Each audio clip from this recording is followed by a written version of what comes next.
Je m'appelle Verlaine Adly, j'ai 73 ans. Je vis dans une petite ville tranquille du New Hampshire, dans une maison artisanale à 2 étages qui résonnait autrefois de rire, de musique de piano et de l'arôme du rôti du dimanche. Aujourd'hui, elle sent la pommade à la menthe, la crème pour les articulations, et le silence. Je n'ai pas toujours été comme ça, penché sur une tasse de thé, comptant les pilules dans mon semainier. Il fut un temps où je portais du rouge à lèvres écarlates, des talons en soie, et je dansais pieds nus dans la cuisine. J'étais enseignante, mère, et du moins je le croyais, une femme profondément aimée par son mari. Il s'appelle Calvin. Nous sommes mariés depuis 52 ans. Et quelque part entre la retraite et la routine, quelque chose en nous s'est effondré. Ou peut-être en lui seulement. Ou peut-être que c'était fissuré depuis le début, et que je ne m'en suis rendu compte que maintenant. Il y a 2 semaines, je me tenais en bas de l'escalier avec un panier de linge plié dans les bras. Mes os me faisaient mal, mais ce sont les mots que j'ai entendus d'Ango qui m'ont brisé bien plus que l'âge. Elle est dégoûtante au lit, Travis. Pas seulement vieille, répugnante. Je ne la regarde même plus comme ça. Il était au téléphone. Probablement avec son copain de golf. Calvin parle toujours plus fort quand il se sent audacieux derrière des murs. Dégoûtante. Répugnante. Je suis restée figée, une chaussette glissant du panier sur le tapis. Mes genoux ont flanché, mais je n'ai pas bougé. Comme si, en ne bougeant pas, je pouvais faire semblant qu'il n'avait pas vraiment dit ça. Quand j'ai épousé Calvin à 21 ans, il m'avait dit que j'étais la femme la plus élégante qu'il ait jamais rencontrée. Il glissait des petits mots dans mon sacre-pas, me massait les pieds après mes longues journées de classe. Mais maintenant, j'étais juste un sujet de moquerie lors de ses appels téléphoniques. Ce soir-là, je ne l'ai pas confronté. Je n'ai pas pleuré, pas encore. J'ai plutôt fouillé dans le tiroir de la cuisine où je gardais mes anciennes cassettes de thérapie. Je ne les avais pas écoutées depuis des années. Quand j'avais 57 ans, j'avais commencé une thérapie avec la docteure Leland, après que notre plus jeune enfant ait quitté la maison. J'enregistrais les séances avec sa permission. Juste pour moi. Ça m'aidait à comprendre la solitude, le sentiment d'invisibilité dans ma propre maison. Le fait que Calvin ne me touchait que par nécessité. Même quand je mettais du parfum et choisissais sa cravate préférée, il ne levait même pas les yeux de ses mots croisés. Ce soir-là, j'ai inséré une cassette dans mon vieux lecteur, les mains tremblantes. Après quelques grésillements, ma voix plus jeune, hésitante a rempli la pièce. J'ai l'impression de disparaître, docteur Leland. Pas seulement physiquement. Comme si je m'effaçais du monde. Même pour Calvin. Surtout pour Calvin. Je suis restée là à écouter, retenant mon souffle, suspendu entre souvenir et douleur, tandis que mon moi du passé exprimait la souffrance de mon présent. Et puis j'ai pris une décision. Le lendemain matin, j'ai apporté une des cassettes à mon petit-fils Jude. C'est un génie de l'informatique, toujours en train de bricoler dans son garage. Je lui ai demandé, d'une voix douce et posée, de m'aider à la numériser. « Mamie, qu'est-ce qu'il y a sur la cassette ?» a-t-il demandé. « Juste une histoire », ai-je répondu avec un sourire fragile. Une histoire qu'il est temps d'écouter. Ce que Jude ne savait pas, c'est que je comptais jouer cet enregistrement à Calvin pendant notre dîner d'anniversaire, devant nos enfants. 52 ans de mariage. 52 ans de secret et de silence. Mais cette année, le gâteau serait accompagné de quelque chose d'autre, une vérité que Calvin ne pourrait jamais oublier. Parce qu'il n'est pas le seul à savoir utiliser les mots comme des armes. Et quand cette cassette a commencé à jouer, il n'était pas prêt. Mais moi non plus pour ce qui allait suivre. J'ai tout planifié avec une précision tranquille. Celle qui vient naturellement aux femmes comme moi, des femmes qui ont passé leur vie à plier du linge, lisser des draps, dire « ce n'est rien » quand tout allait mal. Mais cette fois, il ne s'agissait pas d'éviter le conflit. Il s'agissait de reprendre ma place. Le dîner était prévu pour le samedi soir. Calvin avait insisté pour que ce soit chez nous. Les enfants apprécieront un bon repas fait maison, avait-il dit. Tu es doué pour ça. Doué pour ça. Comme un grille-pain fiable. J'ai préparé du rôti de bœuf au romarin, des pommes de terre gratinées, une cocotte de haricots verts. Tous ses plats préférés. J'ai sorti notre vaisselle de mariage, poli les couverts en argent que je n'avais pas touchés depuis la baby shower de notre fille Ivy. Nos 2 enfants, Miles et Ivy, sont arrivés vers 18 heures avec leurs conjoints et leurs enfants. La maison bourdonnait de bavardages et de tintements de verre. Calvin jouait les patriarches charmants, en bout de table, lançant ses blagues dépassées avec son rire forcé. Je l'observais, détaché, comme si j'étudiais un inconnu à travers une vitrine. Je savais ce qui allait arriver. Lui, non. Après avoir servi la tarte aux pommes, j'ai raclé ma gorge et me suis levé lentement. Avant le dessert, j'aimerais partager quelque chose. Un petit souvenir du passé. Calvin a levé un sourcil mais a souri, m'accordant sa permission muette. Les enfants avaient l'air intrigués. Jude, mon petit-fils, m'avait aidé à transférer l'enregistrement sur mon téléphone. Il ne me restait plus qu'à appuyer sur lecture et connecter le haut-parleur Bluetooth que j'avais discrètement posé près du buffet. La pièce s'est figée quand ma voix à 25 ans plus jeune a rempli l'espace. J'ai l'impression de disparaître, docteur Leland. Pas seulement physiquement. Comme si je m'effaçais du monde. Même de Calvin. Surtout de Calvin. Je sentais tous les regards se tourner vers moi, puis vers Calvin. Il y a des nuits où j'essaie de l'embrasser, et il se détourne, comme si j'étais un vieux manteau oublié. La fourchette de Calvin a glissé de sa main et a résonné contre son assiette. Parfois, je me regarde dans le miroir et je me demande à quel moment j'ai cessé d'être quelqu'un qu'il avait envie de toucher. Ou même de voir. Le silence était lourd. La bouche d'Ivy était entr'ouverte. Miles semblait mal à l'aise. Sa femme se tortillait sur sa chaise. Je n'en ai jamais parlé à personne, continuait l'enregistrement. Mais une fois, j'ai pleuré dans le placard pour qu'ils ne m'entendent pas. Je voulais juste me sentir désirée. J'ai arrêté l'enregistrement. Non pas par peur mais parce que j'avais déjà tout dit. La pièce n'avait pas besoin de plus de mots. Je pensais, ai-je dit doucement, que c'était de ma faute. Que je n'essayais pas assez. Mais maintenant, je réalise que j'avais cessé d'être vue bien avant que mon corps ne vieillisse. Calvin me fixait, figé. Il regardait autour de lui, comme si les murs allaient s'effondrer. « Pourquoi tu fais ça ?» a-t-il murmuré. « Parce que tu m'as traitée de répugnante, ai-je répondu, calme comme la pierre. Parce que j'avais besoin que tu entendes ce que je n'ai jamais eu le courage de dire tant que j'espérais encore un changement. » Miles s'est levé. « Papa, tu as dit ça ?» Calvin restait sans voix. Ses mains tremblaient sur la table. « Je ne dis pas ça pour te faire honte, » ai-je ajouté. « Je le dis parce que pendant des années, j'ai porté le poids de ton rejet comme s'il m'appartenait. Et je ne le porterai plus. » Je suis sorti de la pièce. Je les ai laissés seuls avec la vérité. Plus tard dans la nuit, après le départ de tout le monde, Calvin a tenté de me parler dans la chambre. Je l'ai laissé faire. « Je ne voulais pas dire ça comme ça, » a-t-il bafouillé. C'était juste une blague. Une conversation d'homme. Tu n'es pas dans un vestiaire, Calvin, ai-je dit. Tu es dans un mariage. Enfin, tu l'étais. Il a sursauté. Tu veux dire que c'est fini? Je veux dire que ça l'est depuis longtemps. Je fais juste semblant depuis des années. Il avait l'air d'un homme à qui on venait d'annoncer une maladie trop avancée pour être soignée. J'ai dormi dans la chambre d'amis cette nuit-là. Pour la première fois depuis des années, j'ai dormi profondément. Mais cette histoire n'était pas terminée. Ce n'était que la première étincelle.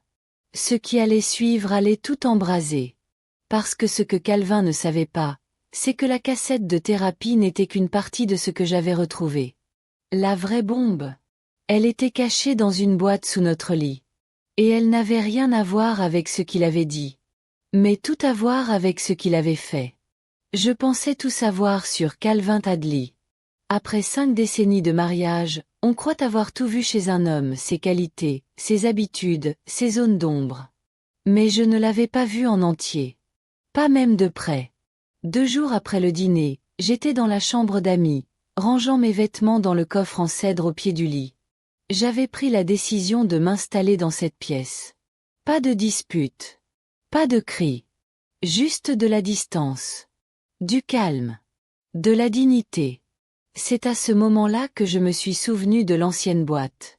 Un vieux bac en plastique, couvercle bleu poussiéreux, que nous gardions autrefois sous le lit conjugal. Il contenait jadis des photos de famille et des documents fiscaux. Je ne l'avais pas ouvert depuis des années. Je ne sais pas ce qui m'a poussé à le chercher ce matin-là. Peut-être l'instinct. Peut-être le besoin de vérité quand on a déjà trop encaissé sans comprendre. Je l'ai tiré lentement de sous le lit et j'ai soulevé le couvercle. À l'intérieur, 2 enveloppes.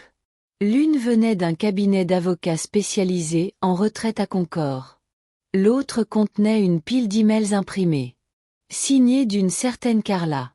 Une femme dont je n'avais jamais entendu parler. Le premier email datait de 7 ans. Objet. Ré. Appartement en Floride.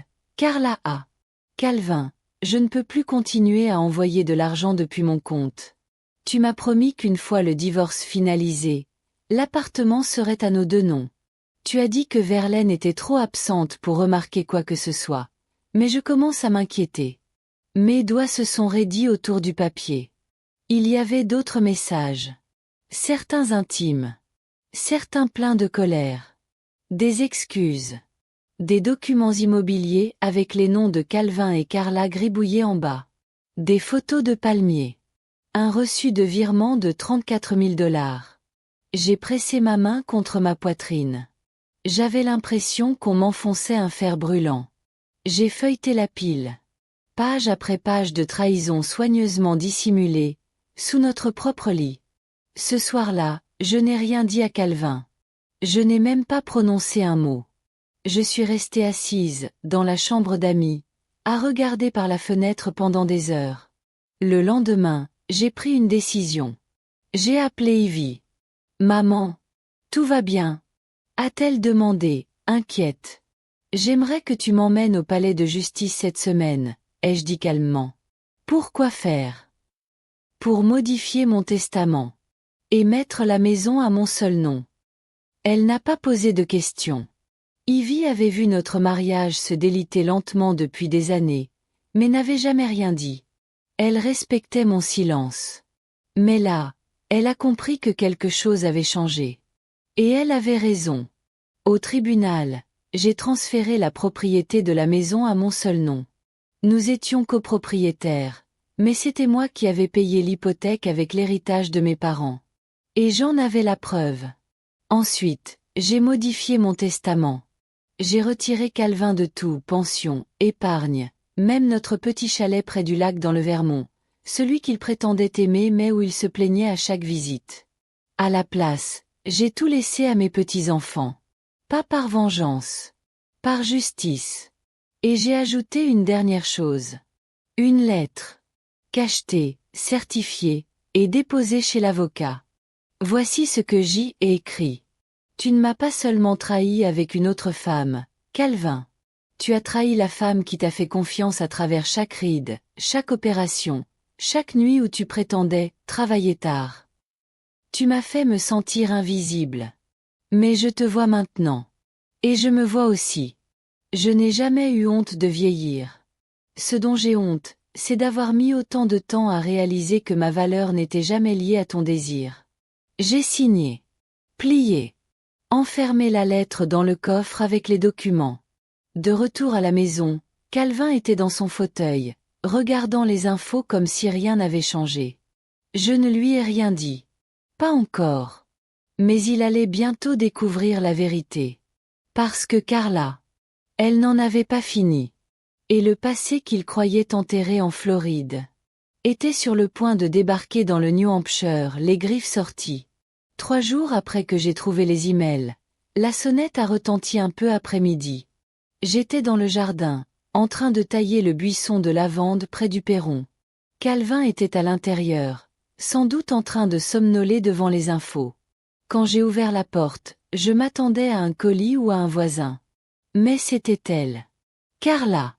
Elle portait de grandes lunettes de soleil, mais je l'ai reconnue tout de suite. Ses cheveux étaient plus courts que sur les photos, striés de gris, et son sourire était crispé, comme si elle luttait contre la honte. Verlaine?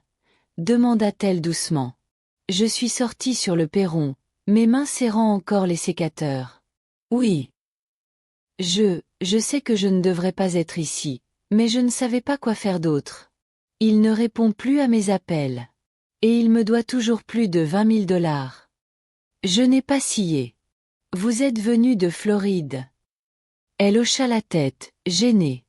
J'étais à Boston pour une conférence. J'ai fait un détour.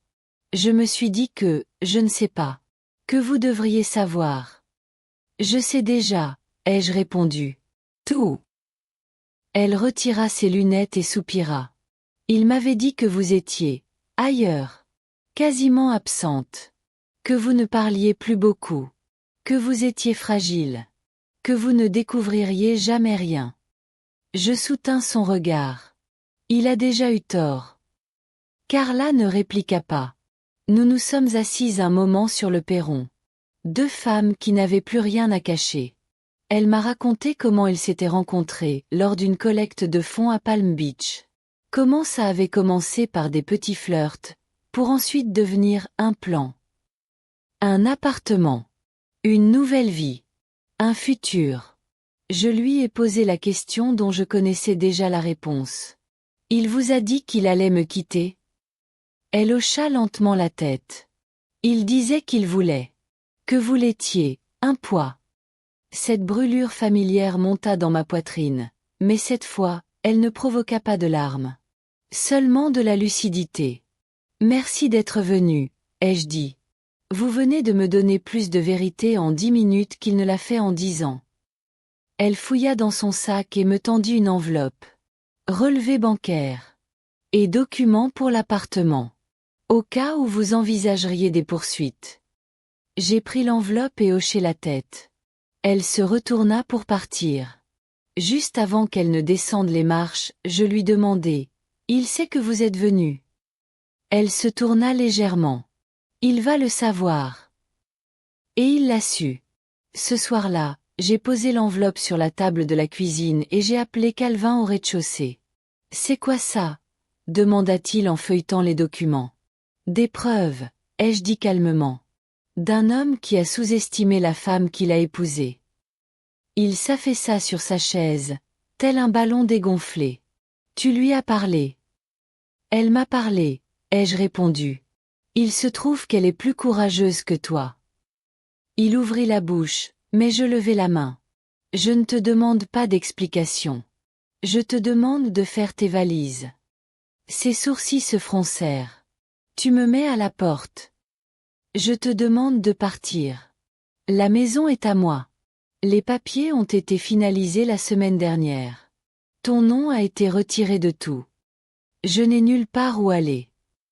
Ce n'est plus mon problème, Calvin. Il frappa la table du poing. Tu ne peux pas simplement effacer 50 ans comme ça. Tu l'as fait le premier, ai-je dit d'une voix calme. Je ne fais que suivre ton exemple. Pour la première fois, il m'a semblé petit. Pas puissant. Pas cruel. Juste, pitoyable.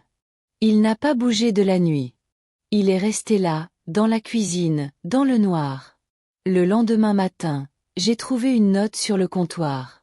Je serai parti avant midi.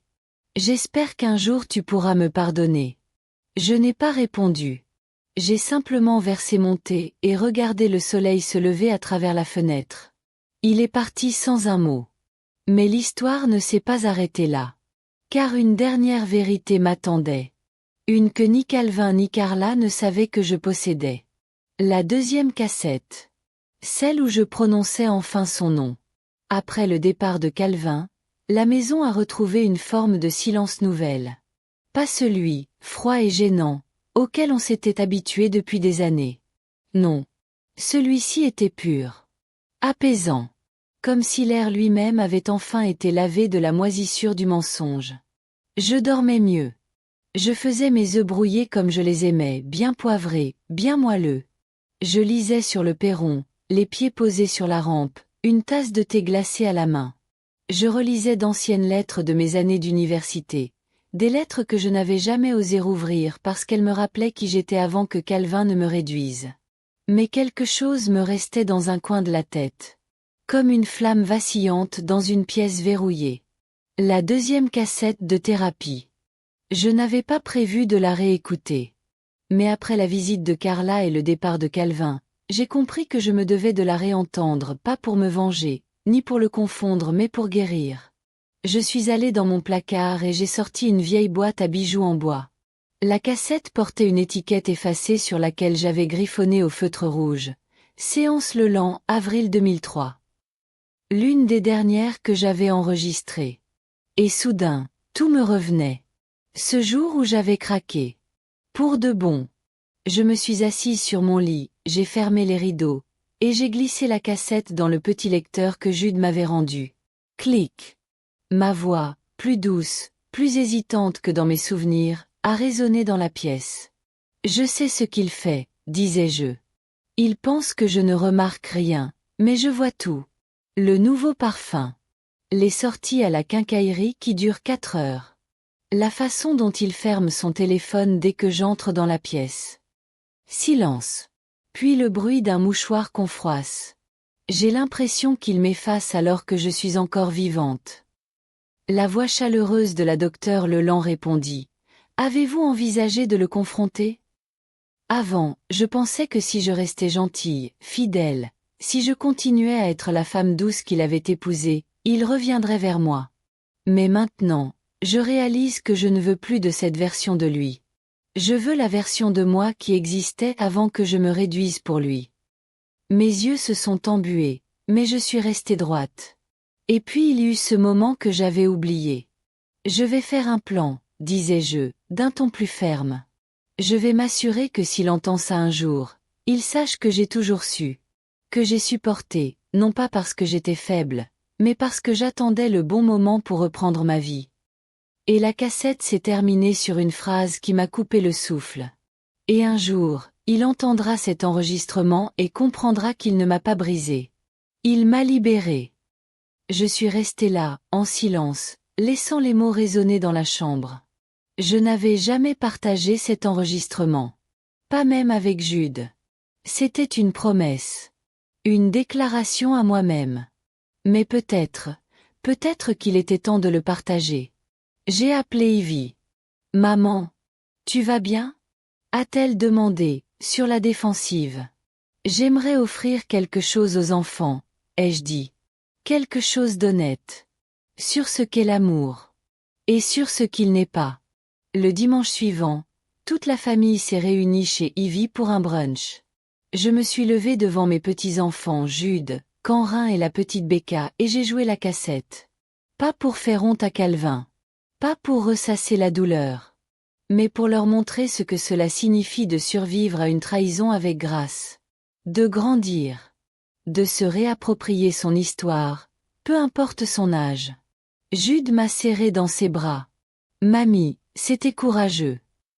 Non, ai-je murmuré. C'était nécessaire. Miles avait l'air mal à l'aise.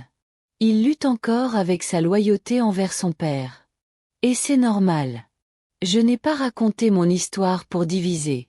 Je l'ai racontée pour qu'il n'accepte jamais d'être diminué. Pour qu'il reconnaisse l'amour sincère quand il se présente et qu'il sache le rejeter quand ce n'en est pas. Je croyais que c'était la fin. Mais la vie m'avait gardé une dernière surprise. Une lettre dans la boîte aux lettres. De Calvin. Et ce qu'il y disait a tout changé. Elle est arrivée un jeudi après-midi. Une enveloppe blanche, un peu froissée dans les coins, avec mon nom inscrit dessus dans l'écriture serrée de Calvin. Pas d'adresse d'expéditeur. Juste, Verlaine Adly. Je suis restée debout dans l'entrée, l'enveloppe à la main, comme si elle allait s'enflammer toute seule. Une partie de moi ne voulait pas la lire. Après tout ce que j'avais traversé, après toutes ces années de silence, de rejet, de renaissance, pourquoi lui laisser encore une place? Mais la curiosité est une chose tenace, même chez les cœurs qui ont souffert. Je l'ai ouverte. À l'intérieur, une simple feuille de papier ligné, soigneusement pliée en 3. Verlaine. J'ai entendu l'enregistrement. Celui que Jude a partagé au brunch. Je ne sais pas si tu voulais que je l'entende, mais je l'ai écouté. Ivy me l'a envoyé la semaine dernière. Elle m'a dit que le moment était venu que je t'écoute. J'étais dans une chambre de motel près de Portsmouth, le téléphone en main, comme un lâche. J'ai entendu ta voix pleurer dans ce cabinet il y a 20 ans. Et j'ai compris que j'avais fait quelque chose d'impardonnable, pas seulement en te trahissant, mais en te rendant invisible. Tu n'as jamais été répugnante. Tu n'as jamais été faible. Tu as toujours été la femme la plus forte, la plus belle que j'ai connue. Je ne dis pas ça pour te récupérer. Je le dis parce que la vérité aurait dû venir de moi depuis longtemps. Tu méritais d'être vue. Et j'ai fermé les yeux trop longtemps. J'ai vendu l'appartement en Floride. J'ai remboursé Carla. Elle est sortie de ma vie. J'ai commencé à faire du bénévolat dans un centre de soins palliatifs près de la mer. Je ne sais pas pourquoi je te dis ça. Peut-être parce que pour la première fois, j'essaie de vivre sans mentir sur qui je suis. Tu ne me dois rien. Ni pardon. Ni réponse.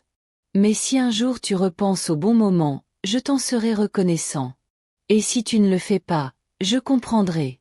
Je suis désolée, Verlaine. Pour tout. Calvin. J'ai replié la lettre et je me suis assise à la table de la cuisine pendant un long moment. Est-ce que cela changeait tout? Non. Mais cela changeait quelque chose. Parce qu'au final, ce n'est pas Calvin qui a réécrit l'histoire. C'est moi. Je ne l'ai pas appelé. Je ne lui ai pas répondu. Mais ce soir-là, j'ai allumé une bougie. Une pour la jeune femme que j'étais, celle qui croyait que l'amour signifiait se réduire. Et une pour la femme que je suis aujourd'hui, qui sait que l'amour doit agrandir, élever, rendre plus forte. 3 semaines plus tard, je me suis inscrite pour donner un atelier de mémoire autobiographique au centre pour personnes âgées. 15 femmes sont venues. Certaines avec des déambulateurs. D'autres avec des secrets. Toutes avec des histoires. On a ri. On a pleuré. On a écrit ce qu'on n'avait jamais osé dire à voix haute. Et j'ai ouvert le premier cours ainsi. Je m'appelle Verlaine Adly. J'ai 73 ans. Et c'est la première année de ma vie où je me sens complètement visible. La pièce a éclaté en applaudissements. Je ne sais pas ce que demain me réserve. Mais je sais une chose. Je ne suis pas juste l'épouse de quelqu'un. Je ne suis pas un secret rangé dans un tiroir de motel. Je ne suis pas invisible. Et si vous écoutez cette histoire, peut-être que vous ne l'êtes pas non plus.